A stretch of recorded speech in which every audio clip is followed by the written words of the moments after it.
আমি আর চাই না আওয়ামী লীগ ক্ষমতায় ফিরুক, এই মন থেকে চাওয়া। এক সময় এই দেশের মানুষ ভাতের মাড় খেত, এখন বার্গার আর পিৎজা খেতে শিখেছে। লুঙ্গি পরে থাকতো যারা, এখন স্যুট প্যান্ট পরে সভা সেমিনারে যায়। এটা কোনো জাদু নয়, শেখ হাসিনার নেতৃত্বেই এই রূপান্তর সম্ভব হয়েছে। আজ হাসনাত বলে যুদ্ধ বিমান কেনা হয়েছে এই সরকারের আমলে। আমি বলি, শুধু যুদ্ধ বিমান কেন, ড্রিম লাইনার, মেট্রো রেল, আধুনিক বিমানবন্দর, টার্মিনাল, 4 লেন সড়ক সবকিছুই হয়েছে শেখ হাসিনার সময়। সরকারি ভবন, বিশ্ববিদ্যালয়, হাসপাতাল, ফ্লাইওভার, একটার পর একটা উন্নয়ন প্রকল্প আমরা চোখের সামনে দেখেছি বাস্তবায়িত হতে। তবুও আমি আর চাই না আওয়ামী লীগ ফিরুক। কারণ কি? কারণ এই জাতি উন্নয়নের মূল্য বোঝে না।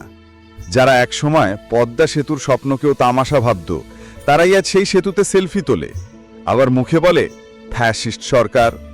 গণহত্যা কি, ফ্যাসিজম কি, তা না জেনেই উচ্চারণ করে রাজনৈতিক স্লোগান। আজকে যারা শেখ হাসিনার বিদায় চেয়েছে, তারা বোঝে না কি হারাচ্ছে। তারা চায় সেই সব শাসকদের যারা একটি ইট না গেথেও ফেসবুকে ত্রাণ চাওয়ার নাটক করে, 1000 কোটি টাকা তহবিলে লেখে হাত পাতে দাতা সংস্থা।